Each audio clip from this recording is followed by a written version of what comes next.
कहावत है कि किन्नर महिला से ज्यादा मटक मटक कर चलता है और नया नया मुल्ला ज्यादा प्याज खाता है। इसी कहावत को चरितार्थ करते हुए भारत और पाकिस्तान के शांति दूत रो रहे हैं कि सऊदी अरब वालों ने इस्लाम के दूसरे सबसे पवित्र तीर्थ स्थल पर एक काफिर महिला स्मृति ईरानी को जाने की अनुमति कैसे दी।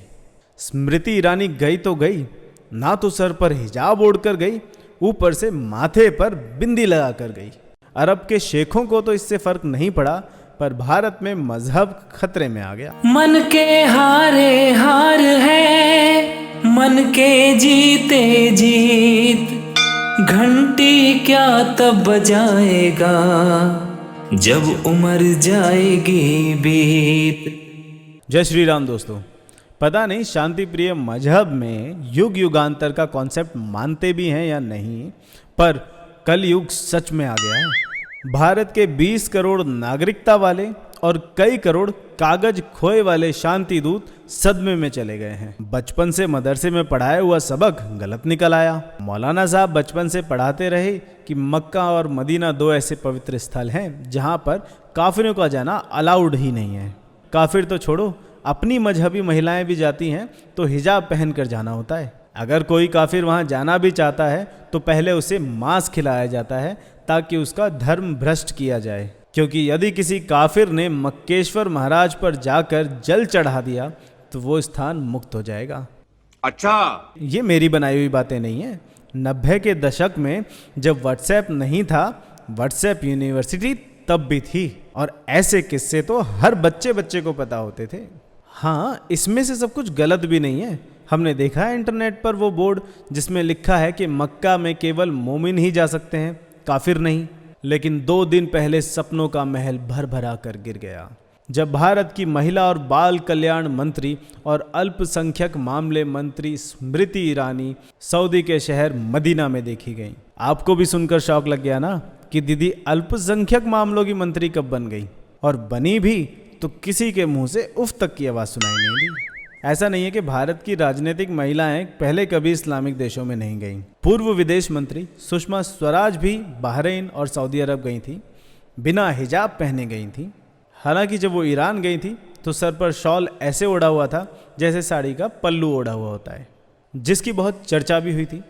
शांति दूतों के सबसे बड़े वैश्विक संगठन IOC, हिंदी में बोले तो ऑर्गेनाइजेशन ऑफ इस्लामिक कोऑपरेशन की मीटिंग में जब वो भारत का प्रतिनिधित्व करने लगी थी तो शेख लोगों के साथ भी उनकी फोटो देखकर शांति दूतों के मुंह से तौबा तौबा निकला था। लेकिन ये तो मदीना है, शांति दूतों का दूसरा सबसे बड़ा मजहबी स्थल।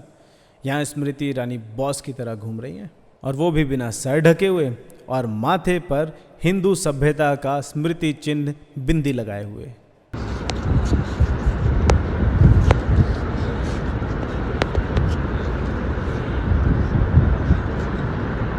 ये दृश्य देखकर देसी शांति दूतों को अपच की शिकायत हो गई और उनके मस्तिष्क में भरा हुआ मल उनके मुखमंडल के द्वारा बाहर आने लगा।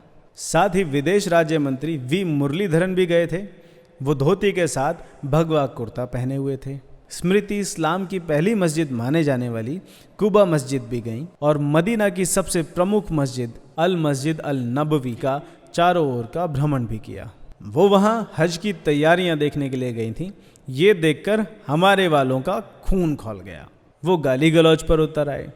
उबैर नाम के एक शांति दूत ने स्मृति की एक अरब के साथ मीटिंग की फोटो डालते हुए कहा कि सऊदी वाले पगला गए हैं, कह रहे हैं कि काफिरों का मदीना आना अलाउड है, लेकिन वो तो हमारी मुस्लिम बहनों का महरम लूटने आई है। इस पर एक अरब ने उत्तर दिया, हमारी जगह है, हमारा देश, हमारे नियम। केवल इसलिए कि तुम्हारे पूर्वजों ने धर्म परिवर्तन कर लिया था, तुम हमें ज्ञान मत दो। तुम्हारी ओपिनियन मैटर नहीं करती और ना ही तुम अपने आप को हम में गिनो। यहाँ ये बताना भी ज़रूरी है कि अरब देशों के लोग हों या तुर्क और ईरान जैसे, वो भारतीय उपमहाद्वीप यानी कि भारत, बांग्लादेश और पाकिस्तान के शांति दूतों को असली मुसलमान नहीं मानते। अपने आप को श्रेष्ठ मानते हैं और इनको नीच। इसका अंदाज़ा इस बात से भी लगाया जा सकता है कि ISIS और तालिबान जैसे आतंकी संगठनों में जितने भी भारत के शांति दूत जिहाद का हिस्सा बनने जाते हैं, उनके हाथ में वहां हथियार की जगह झाड़ू पकड़ा दिए जाते हैं, क्योंकि माना जाता है कि जिहाद केवल उत्तम दर्जे की लड़ाकू कौम ही कर सकती है, जैसे तुर्क, मंगोल और अरबी। यहाँ वाले तो झाड़ू लेकर टॉयलेट साफ करने के ही काम आते हैं, वो इस लायक नहीं कि जिहाद करके जन्नत के भागी बन सकें। ऐसा हम नहीं कह रहे। ISIS से बचकर आए आतंकियों ने भारतीय सुरक्षा एजेंसियों से कहा है। बाकी आप केरला स्टोरी देखकर पता कर सकते हैं। अरब देशों में जितने शांति दूत काम करते हैं, ये सोचकर कि तेरा मेरा रिश्ता क्या, वहाँ उनके अरबी रिश्तेदार उनके साथ कुछ ऐसा ही व्यवहार करते हैं, पर वो वापस आकर कह नहीं पाते।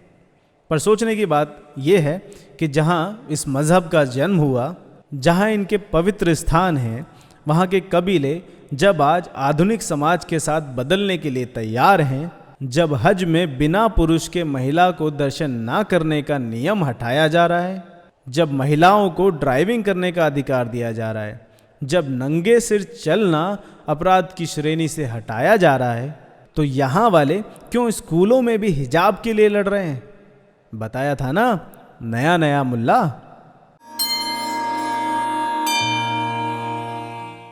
चित्रकूट में आज हम सुनेंगे अरण्यकांड, दोहा संख्या 33, चौपाई संख्या 3। इसके बाद प्रभु माता शबरी के आश्रम में गए।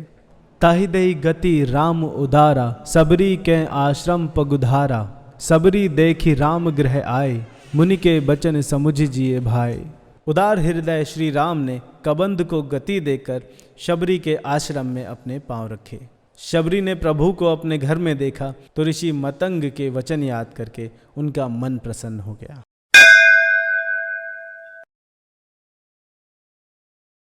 राजनीति में आज का ज्ञान है शांति दूतों के नाम।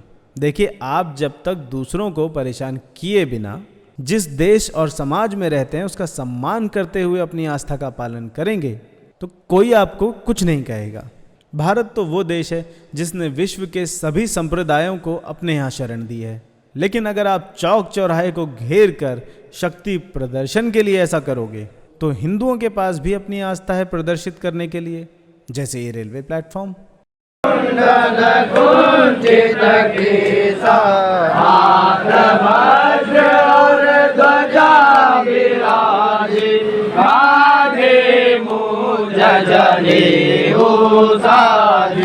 शंकर सुवन केसरी नंदन तेज प्रताप महाजगवंदन विद्यावान गुणी। अगर आप भी चिंदी की जगह बिंदी का समर्थन करते हैं तो हमारे पेजेस को कृपया लाइक, शेयर और सब्सक्राइब अवश्य कीजिए, क्योंकि खुशियां बांटने से बढ़ती हैं।